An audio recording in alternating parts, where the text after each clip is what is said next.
कि श्रीमन नारायण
नारायण करते हुए नारद जी कंस की सभा में पहुंचे। कंस ने प्रणाम किया, नारद जी का स्वागत किया। तो नारद जी ने पूछा कि कंसराज क्या हालचाल है आजकल, बड़ा गुमसुम नजर आ रहे हो। कंस ने कहा क्या बताऊं मुनिवर, लोग कहते हैं और उस चंचला के द्वारा भी बताया गया था कि जो नंद का कन्हैया है ना वो मेरा काल है, और मैंने उसको मारने के लिए बहुत सारे राक्षसों को भेजा, लेकिन किसी ने लौट कर मुझे ये नहीं बताया कि वो कन्हैया गोरा है कि काला है, छोटा है कि मोटा है।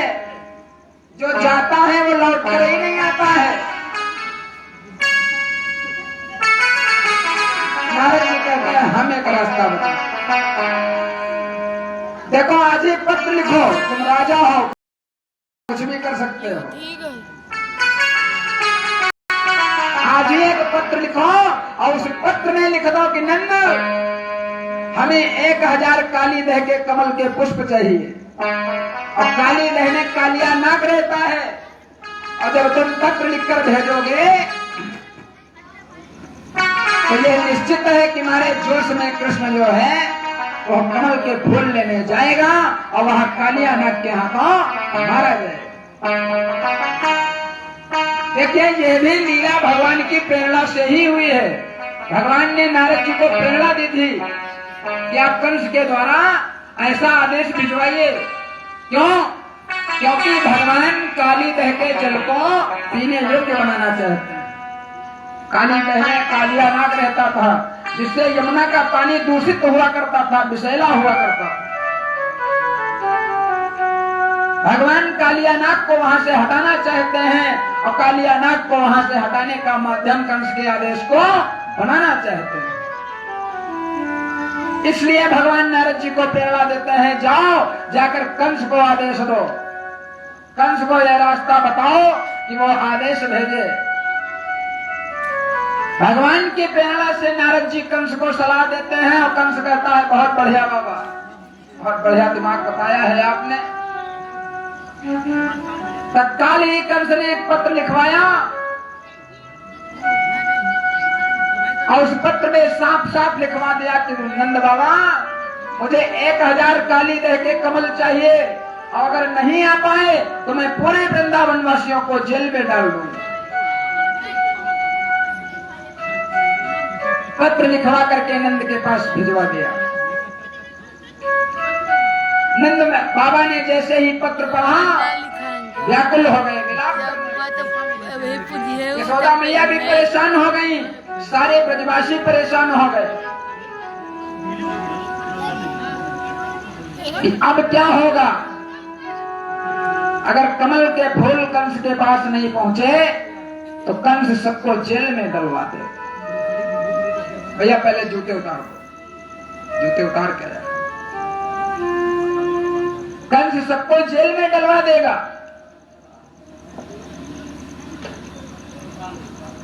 सब लोग व्याकुल हैं, मैया अलग रो रही हैं, बाबा अलग व्याकुल हो रहे हैं, और इधर कृष्ण कन्हैया क्या कर रहे हैं। मैया के पास गए और कहा, मैया आज गुमसुम का आए हो, हमें माखन दो खाने के लिए, भूख लगी है। तो मैया कहती हैं, हाँ बेटा जरूर खा लो। कि मैया बोली खा ले बेटा, अंतिम दिन माखन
क्या पता सब्जी रोटी के भी लाले पड़ गए। कृष्ण कहते हैं, मैया ऐसी कौन सी आफत आने वाली है, ऐसा कौन सा पहाड़ टूट रहा है मां।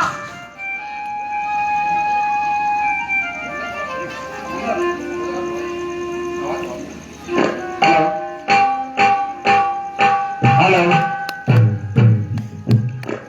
कृष्ण भगवान कहते हैं कि मां ऐसा कौन सा पहाड़ टूट रहा है,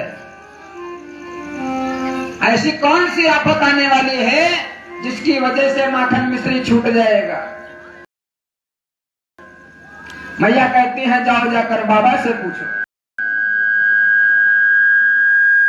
कृष्ण भगवान बाबा के पास जाते हैं और कहते हैं, बाबा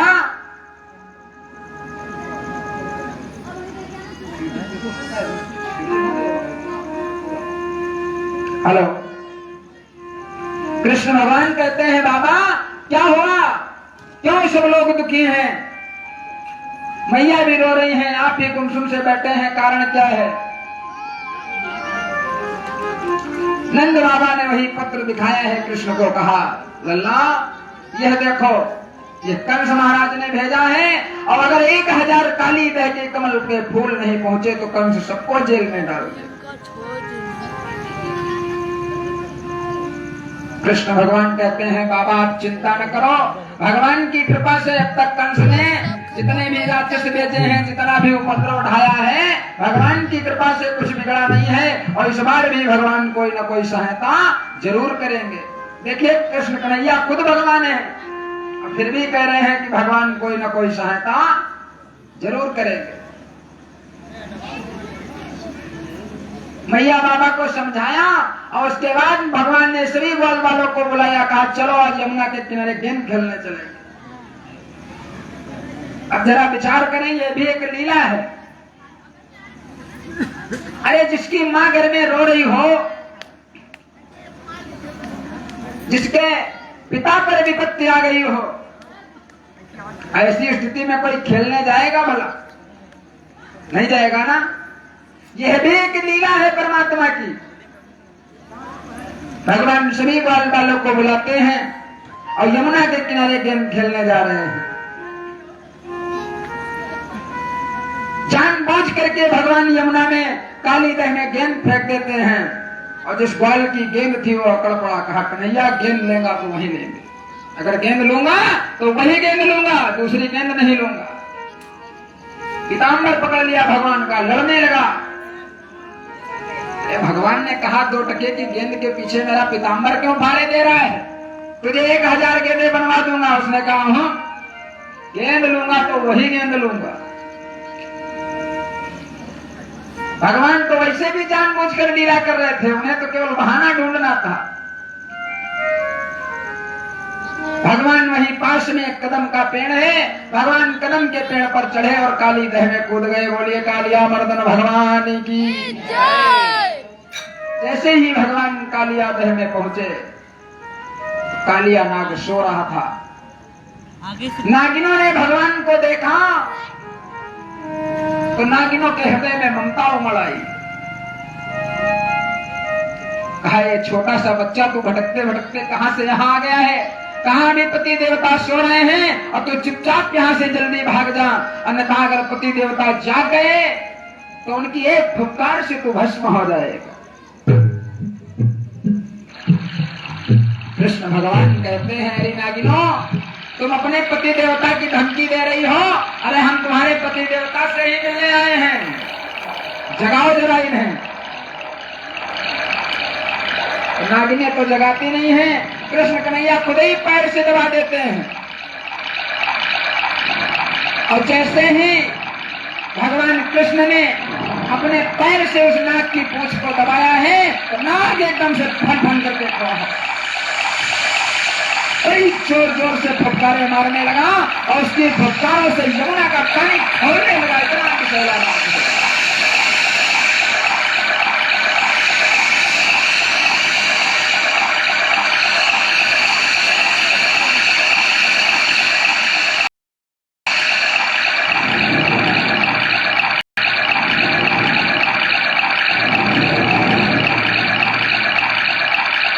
नाग इतना विषैला है कि जब एक फुटकार मारता है तो पूरी यमुना का पानी खौलने लगता है।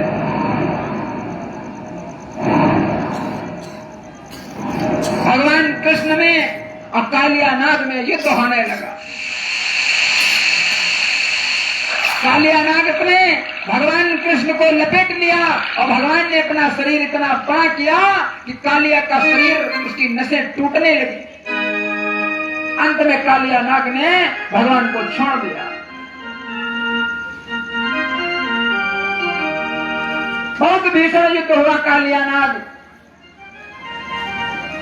और भगवान कृष्ण में। कालिया कालिया कालिया में छिड़ी जंग है।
कालिया में छिड़ी जंग है।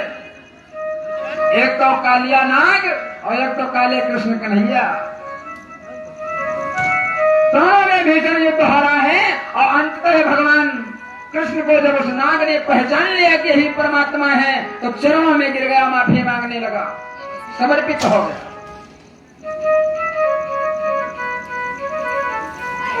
आज भगवान नागनाथ बन जाते हैं। जब से नाथो नाग तो घूमे तो नागनाथ कहलाए।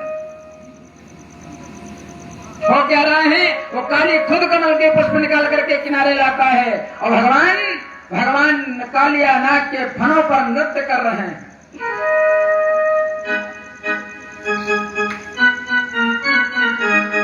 किया जो नागनी के फन पर रचती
आज नागन के फन पर नृत्य कर दिया।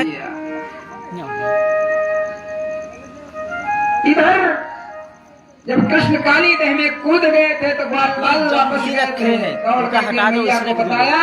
मैया ने यशोदा और बाबा आनंद और सारे ब्रजवासी व्याकुल होकर के यमुना के किनारे आ रहे हैं, सब रो रहे हैं, चिल्ला रहे हैं। और तब तक देखा कि भगवान काली नाग के फन पर नृत्य कर रहे हैं। इस प्रकार से भगवान ने कालिया नाग का मान मर्दन किया है। देखिए, नाग नाथने का मतलब सुडोरा से नाथना नहीं। नाग नाथने का मतलब है नाग को अपने अधीन कर लेना। भगवान कृष्ण मृत्यु के ऊपर नृत्य कर रहे हैं। भाई, नाग मृत्यु का प्रतीक है और भगवान कृष्ण नाग के फन के ऊपर नृत्य कर रहे हैं, यानी भगवान मृत्यु के सर के ऊपर नृत्य कर रहे हैं। क्यों? क्योंकि प्रभु योगी हैं। इसके पहले रासलीला में भगवान कृष्ण कामदेव को परास्त कर चुके हैं और जो काम को जीत लेता है उसके पास ये क्षमता आ जाती है कि वो मृत्यु के फन पर नृत्य कर सकता है। फिर उसका मृत्यु कुछ नहीं बिगाड़ सकता। जो योगी है वो मृत्यु के फन पर नृत्य कर सकता है। भगवान कृष्ण पहले रासलीला में कामदेव को परास्त कर चुके हैं, इसलिए भगवान कालिया नाग मानो मृत्यु के फन पर नृत्य कर रहे हैं। इसके बाद काली ने हाथ जोड़े क्षमा मांगी तो भगवान ने कहा कि अब तुम यमुना में मत रहो। कहा जाओ? तो भगवान ने कहा कि लो प्राणदान मैं देता हूँ, अब रमणक दीप चले जाओ।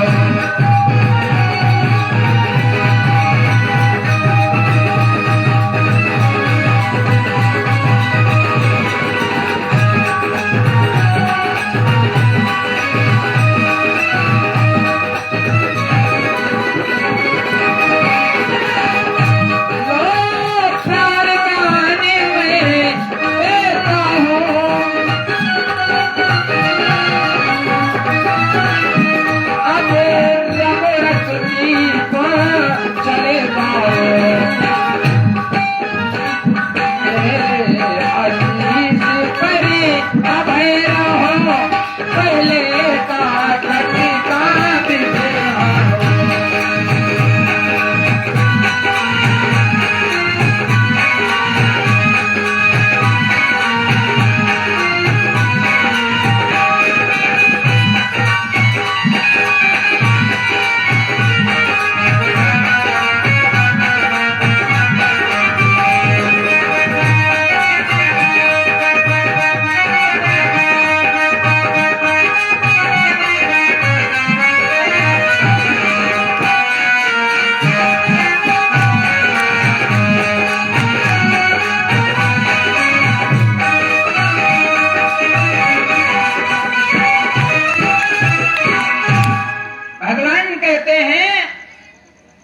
कालिया नाग, अब तुम इस यमुना जी में न रहो, तुम्हारे यहाँ रहने से जल दूषित होता है, जिससे यहाँ जनजीवन त्रस्त होता है।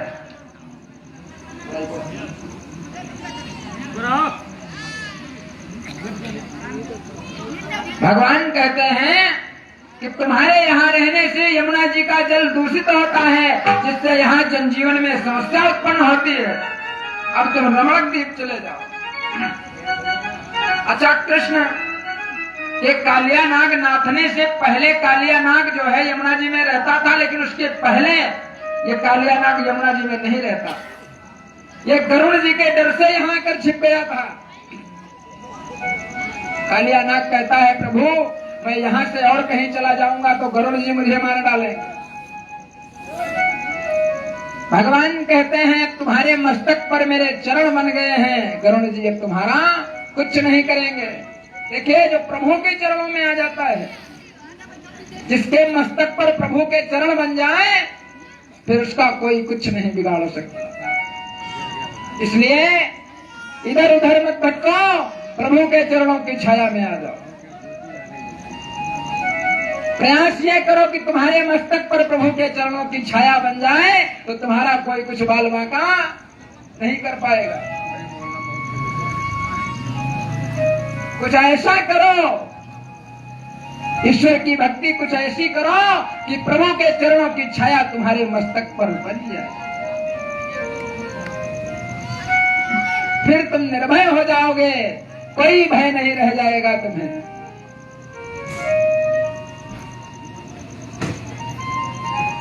उठाइए हाथ, बजाइए ताली जरा। कैसे कि तुम ही को खबर जो बिसर जाएगी,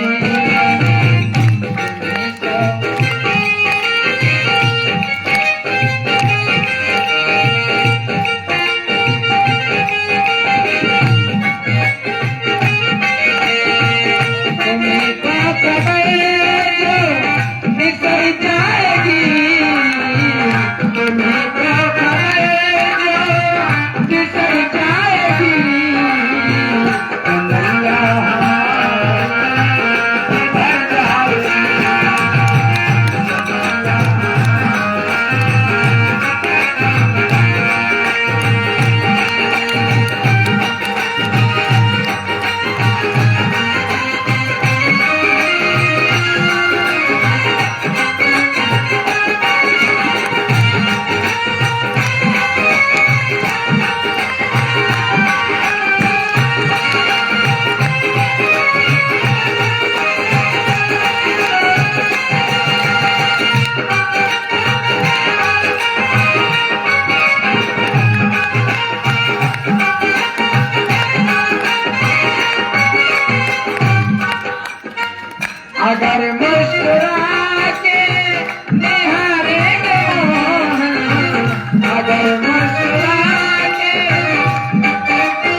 झटके से दामन छुड़ावो हठीले,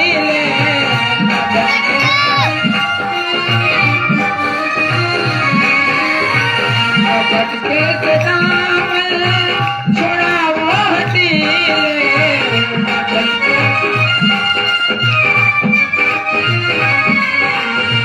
कलाई किसी की, कलाई किसी की,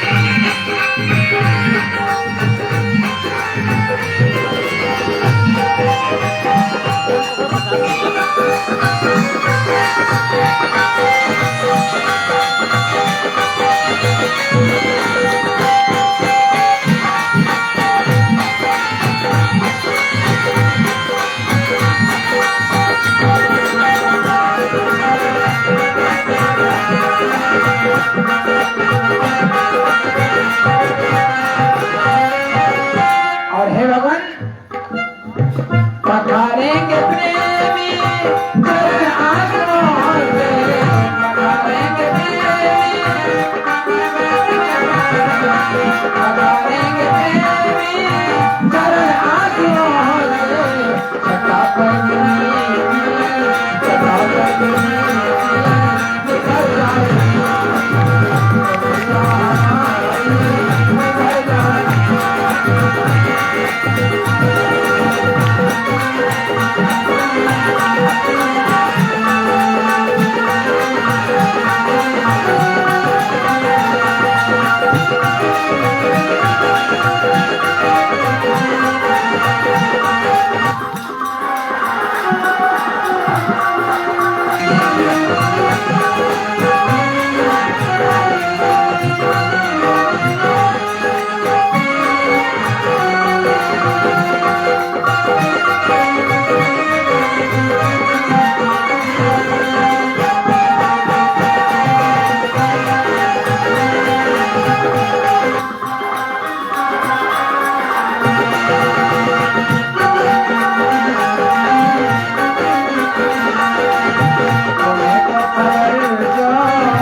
बिसर जाएगी तो नैया हमारी किधर जाएगी।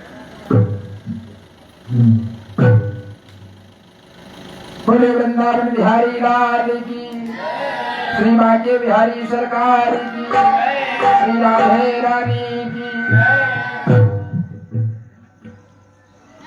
इस प्रकार से भगवान ने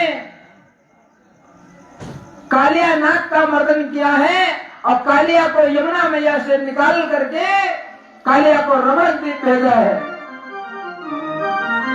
और इसके बाद में यमुना का जल पीने योग्य बनाया है। यमुना के जल का प्रदूषण भगवान ने समाप्त किया है। कंस के यहाँ कमल पहुंचाए गए। अब कंस और डर गया कि ये क्या हुआ, ये तो बड़ा बहादुर निकला है, तो कमल के फूल भी ले आए, अब क्या होगा। अब आगे गोवर्धन जी का प्रसंग आता है।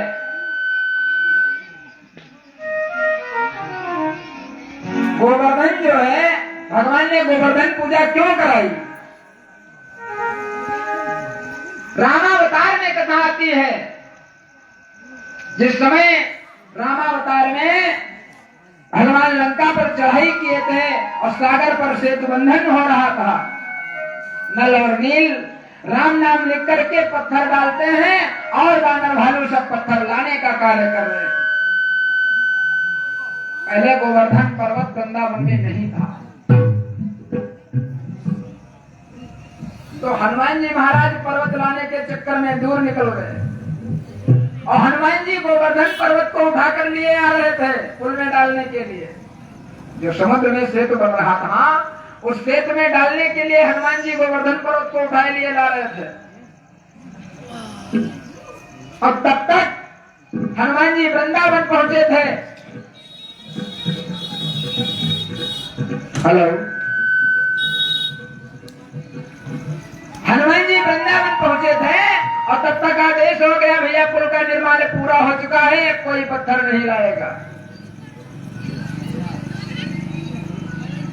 जैसे ही आदेश हुआ तो हनुमान जी ने क्या किया कि गोवर्धन पर्वत को वहीं रख दिया।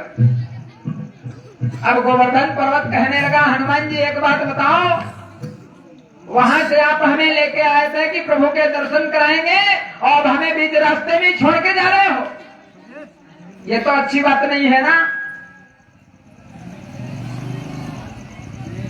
तो हनुमान जी कहते हैं, देखो ऐसा है, आदेश हो गया है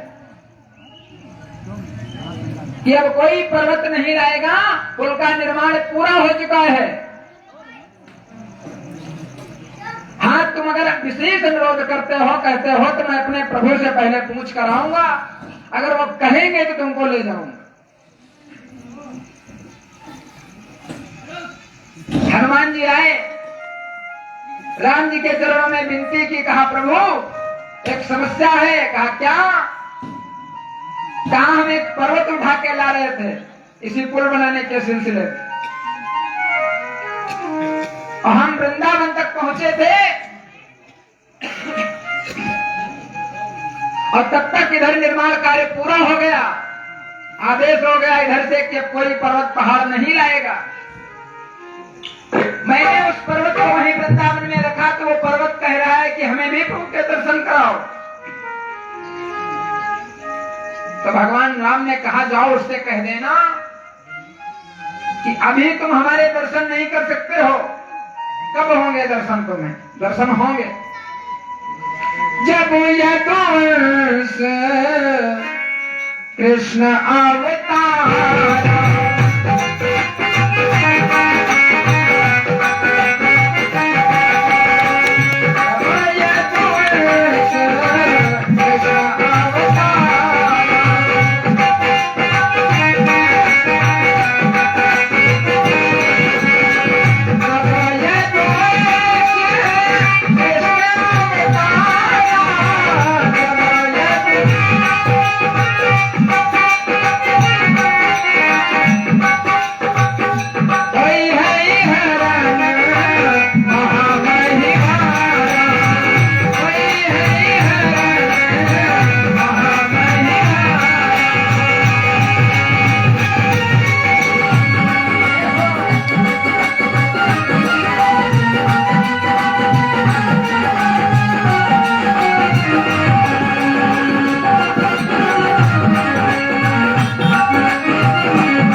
कह दो जा करके कि आगे जब द्वापर युग आएगा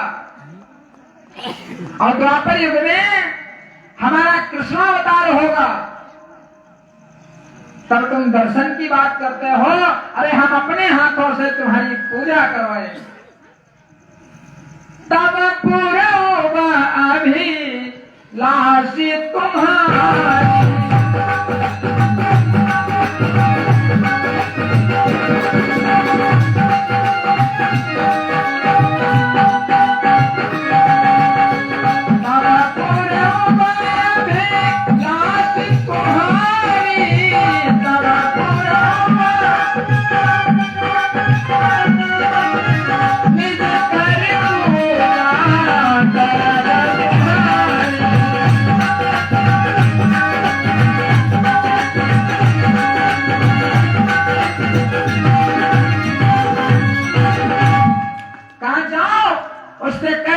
आगे जब द्वापर आएगा, द्वापर में कृष्णावतार होगा और तब कृष्णावतार में हम तुम्हारी मनोकामना पूर्ण करेंगे।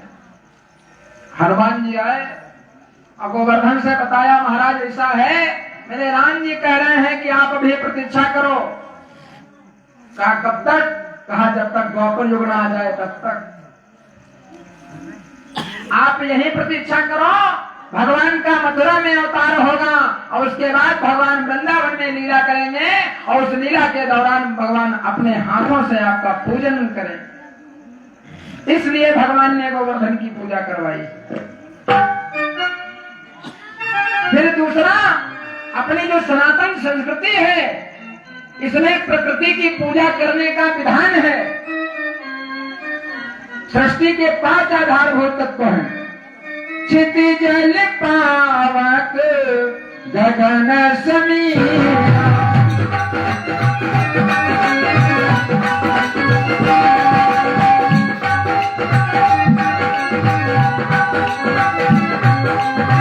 क्षिति जल पावक गगन समीरा,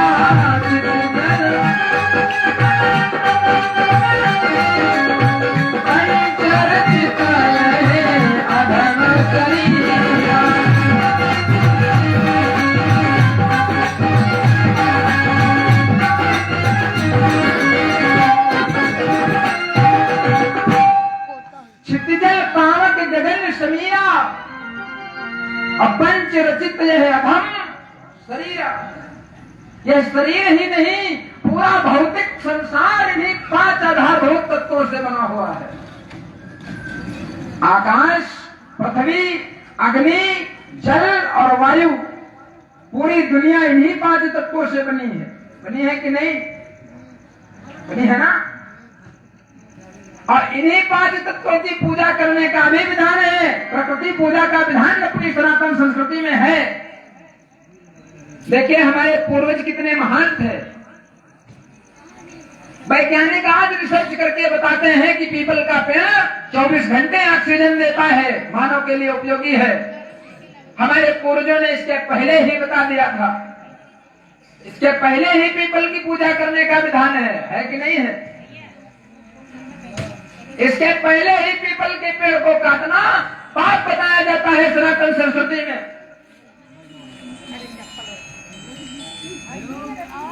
जो आपको विज्ञान आज बता रहा है वो हमारे सनातन ऋषियों ने वर्षों पहले बता दिया है, लेकिन हम आप पढ़ना नहीं चाहते हैं, उसे मानना नहीं चाहते हैं। हम आप वो मानते हैं जो हमें विदेशी लोग सर्च करके बताते हैं। इसको कहते हैं कि भाई फला वैज्ञानिक ने आविष्कार कर दिया है। कितना कोई भी आविष्कार, जैसे जितने आविष्कार तुमको गिनाए जाते हैं, कोई भी आविष्कार किसी विदेशी वैज्ञानिक ने नहीं किया है। सारे आविष्कार भारत के ऋषियों के हैं, वो चुरा के ले गए हैं क्योंकि तुमने कदर नहीं की अपनी धरोहर की। तुमने नहीं जानना चाहा अपने ग्रंथों की गहराई को। तुमने नहीं पढ़े अपने शास्त्र और श्रुतियां। तुमने बिना पढ़े ही कह दिया वेद पुराण सब बवाल है। अभी भी समय है, सावधान हो जाओ। वर्षों पुराने हमारे मंदिर बने हुए हैं और उन मंदिरों में जरा देखिए, आज आपको बता दिया गया ताजमहल जो है वो विश्व का 7वां आश्चर्य है। कभी समय निकालकर भारत भ्रमण कीजिए और देखिए ताजमहल कुछ नहीं है। इससे अच्छी अच्छी कलाकृतियां हमारे मंदिरों में बनी हुई।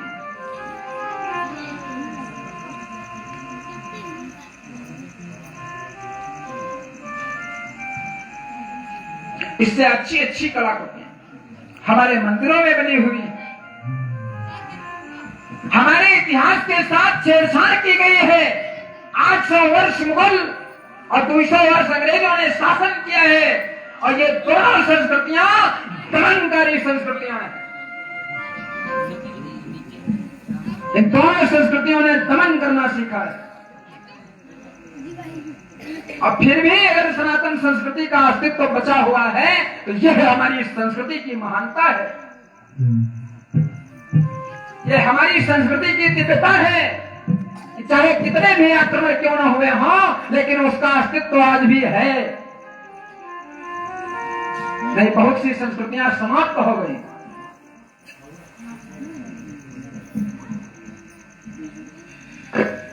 प्रकृति की पूजा का विधान परमात्मा बता रहे हैं। भगवान कृष्ण उपदेश दे रहे हैं प्रकृति पूजक होने का, प्रकृति उपासक होने का और प्रकृति प्रेमी होने का। पहले ब्रजमंडल में गोवर्धन की पूजा नहीं, इंद्र की पूजा होती थी। समय आया पूजा का तो तैयारियां होने लगी, घर घर में पूरी पुआ खीर बनने लगा, पकवान बनने लगे। कृष्ण कन्हैया जिधर भी जाते हैं देखते हैं खूब तैयारियां चल रही हैं, खूब मालपुआ बन रहे हैं घर घर में। कृष्ण मैया के पास जाते हैं, मैया कि मैया आज नया उत्सव किस लिए मनाया जाता है।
मैया है आज नया उत्सव किस लिए मनाया जाता है और किसके स्वागत सम्मानों का सामान सजाया जाता है।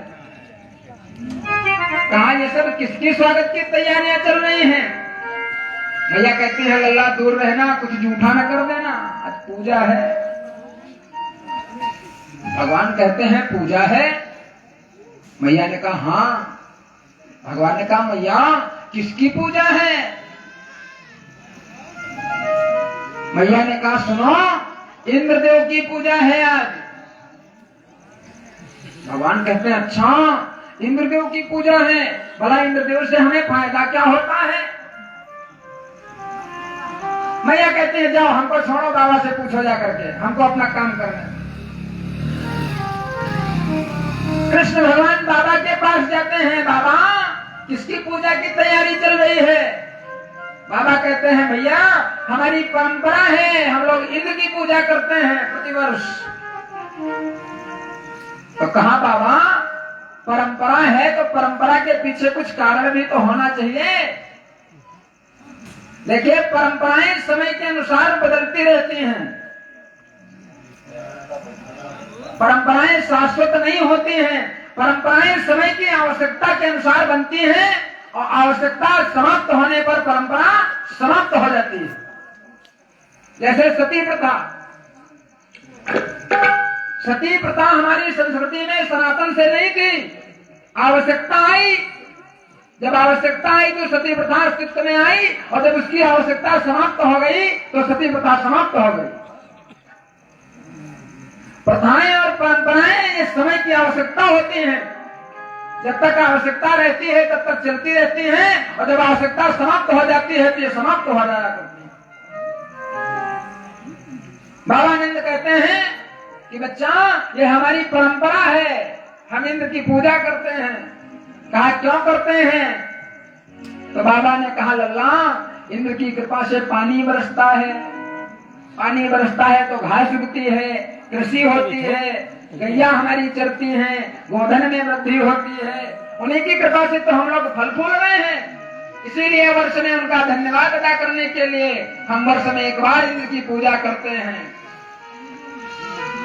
अब देखिए भगवान को कैसे बाबा की बुद्धि को डाइवर्ट कर रहे हैं, कैसे बाबा की बुद्धि घुमा रहे हैं।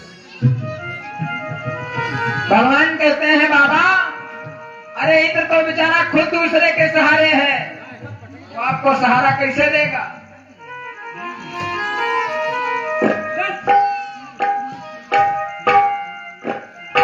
कहा बाबा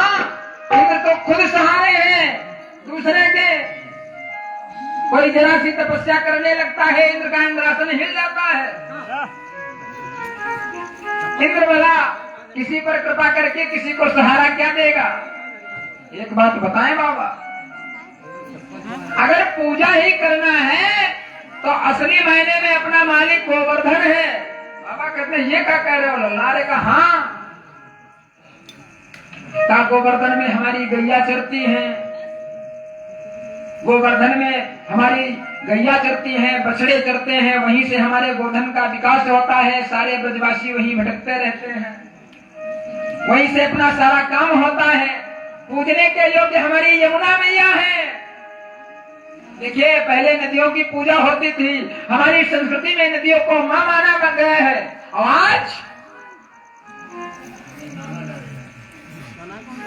आज नदियों की स्थिति क्या है? एक तरफ गंगा को मां कहते हैं और दूसरी तरफ गंगा में राम को। कोई ध्यान नहीं दे रहा है। कुछ दिन बाद ऐसी समस्या आएगी, ऐसा जल संकट आने वाला है अगर नहीं सुधरे तो। ऐसे ऐसे लोग हैं कि केवल आरसीसी धोने में बेमतलब, साफ है फिर भी धोने में एक एक घंटा चला दिया, दबा दिया बटन और सबमर्सिबल चल रहा है। क्या हो रहा है? अपने फैशन में कुछ नहीं, केवल भौकाल टाइप कर रहे हैं कि हाँ हम 1 घंटा फर्श धोते हैं।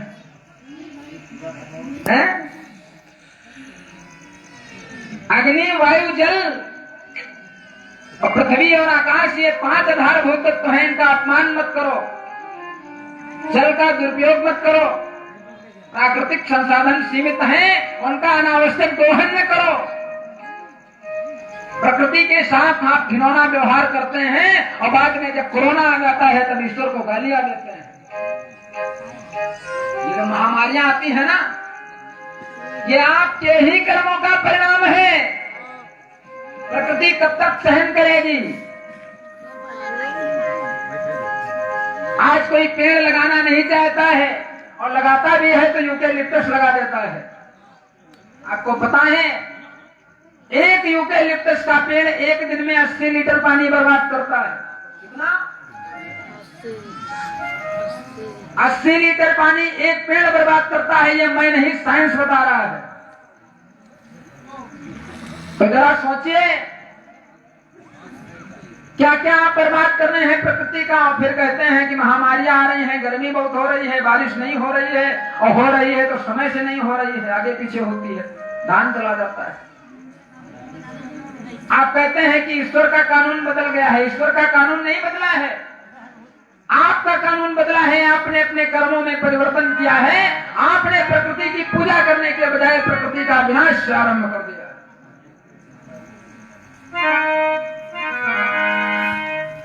आपने जो है प्रकृति की पूजा करने के बजाय प्रकृति का विनाश करना आरंभ कर दिया। प्रकृति का संरक्षण कीजिए और प्रकृति के प्रति अपना कर्तव्य अदा कीजिए। परमात्मा जो कृष्ण शाश्वत परमात्मा है, वो भी प्रकृति की पूजा कर रहा है।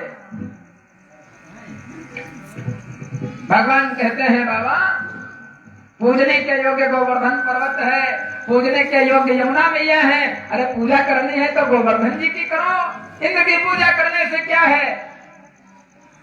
बाबा कहते हैं लल्ला बात में तो दम है, लेकिन जरा ये बताओ, मान लो हमने गोवर्धन की पूजा कर दी और इंद्र देवता नाराज हो गए, तब क्या होगा? कृष्ण भगवान ने कहा बाबा जब हम गोवर्धन की पूजा कर देंगे और गोवर्धन हमारे भगवान हो जाएंगे तो इंद्र देवता नाराज हो जाएंगे, तो कुछ इनका भी तो फर्ज बनेगा। तो गोवर्धन महाराज क्या करेंगे? बैठे बैठे और नाराज हो जाएंगे तो ये रक्षा करेंगे। अंततः भगवान कृष्ण ने बाबा की बुद्धि को डाइवर्ट किया। जितनी सामग्री बनी थी इंद्र की पूजा के लिए, बाबा ने कहा चलो ये सब लदवाओ छकड़ों में, इंद्र की पूजा कैंसिल। अब गोवर्धन महाराज की पूजा होगी। सभी ब्रजवासियों ने तैयारियां कर ली। यहां भी किसने तैयारी की है? भाई जिसके जिसके पास तैयारी हो वो गोवर्धन के पास पहुंचे। जो बैठे हैं वो बैठे रहे। हाँ भाई ध्यान दें, जिन लोगों ने गोवर्धन पूजा की तैयारी की है उन लोगों के पास 10 मिनट का समय है, प्रांगण में आवे और गोवर्धन भगवान का पूजन आकर के संपन्न करें। आइए तब तक हम लोग भगवान का संकीर्तन करते हैं कि मैं तो गोवर्धन को जाऊं मेरे वीर, मैं तो गोवर्धन को जाऊं मेरे वीर,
चलिए भाई, भीड़ मत लगाइए, थोड़ा गैप बना करके खड़ी होइए और पूजन करना प्रारंभ कीजिए।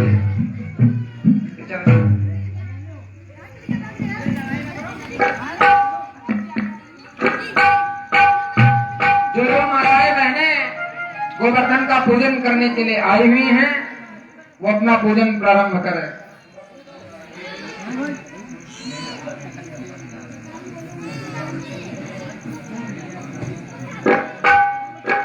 कि मैं तो चली वृंदावन राना, बताइए हाथ जरा, किसको किसको वृंदावन चलना है? आप लोग नहीं जाएंगे वृंदावन? हाँ, किसको किसको वृंदावन चलना है? इधर बताओ सब लोग। मैं तो चली वृंदावन राना, मैं तो चली गोवर्धन राना, मैं तो चली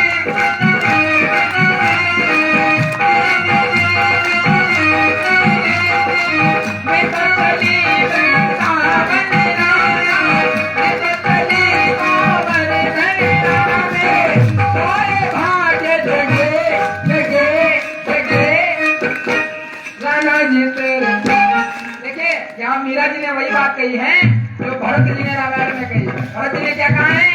चरों से संपत्ति सदन सुख सुहृद मात्र वित्त भाए, ऐसे घर परिवार में आग लग जाए तो परमात्मा से अलग कर दो। हो मेरे सोए भाग्य जगे जगे जगे, राणा जी तेरे, राणा जी तेरे, राणा जी तेरे महलों में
इस प्रकार से सभी ब्रजवासियों ने सारी सामग्री सजाई और इंद्र की पूजा का प्लान कैंसिल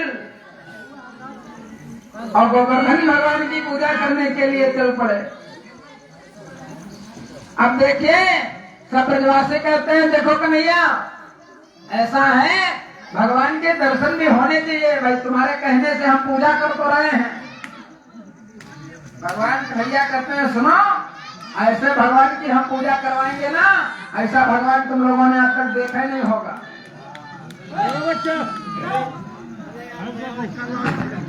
अब भगवान कन्हैया सभी गोप वालों को लेकर के सभी गोपियों को लेकर के पहुंच जाते हैं कहाँ?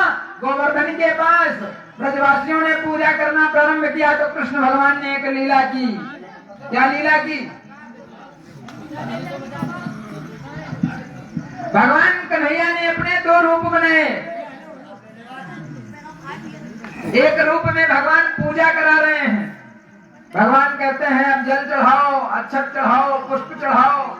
एक रूप में भगवान खड़े हुए पूजा करवा रहे हैं और एक रूप में भगवान गोवर्धन में प्रकट हो गए। बोलिए गोवर्धन भगवान की।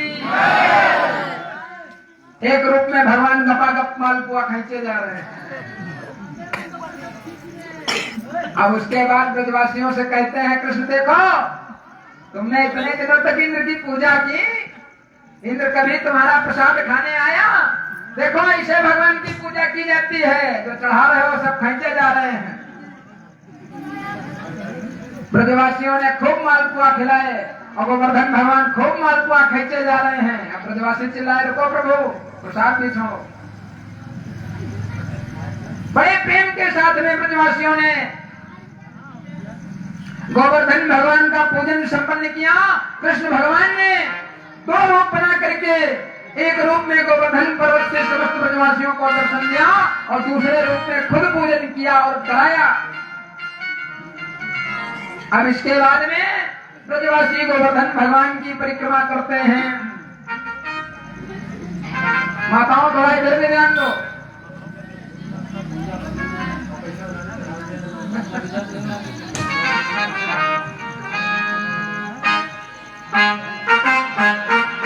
आइए हम लोग तब तक भगवान का भजन करते हैं। माताओं को पूजन करने में थोड़ा विलंब हो रहा है।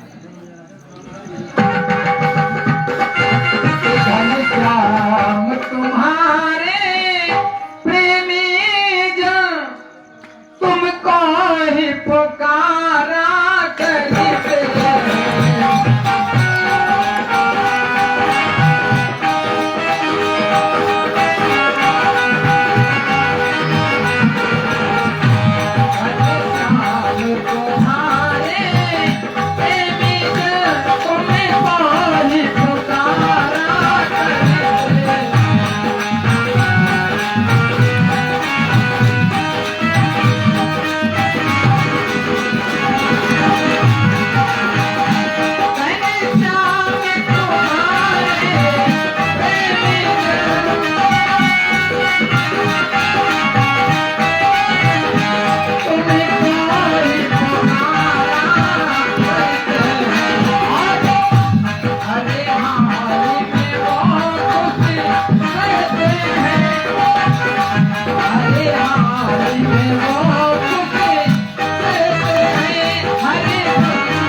भगवान का पूजन संपन्न करने के बाद ब्रजवासी गोवर्धन की परिक्रमा करना प्रारंभ करते हैं।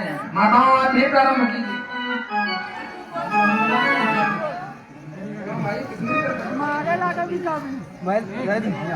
श्री गोवर्धन महाराज महाराज तेरे माथे मुकुट विराजे।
मेरी साथ को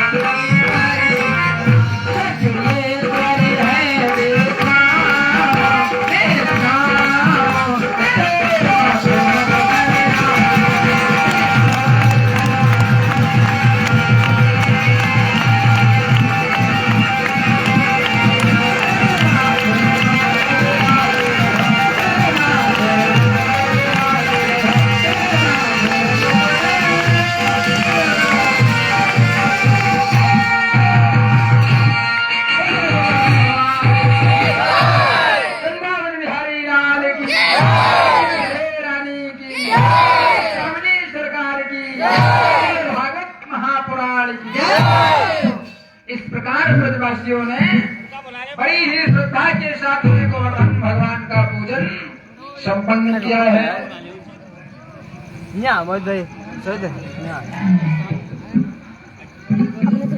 अब इधर गोवर्धन भगवान का पूजन हो गया। अब गोवर्धन भगवान का पूजन करने के बाद ब्रजवासी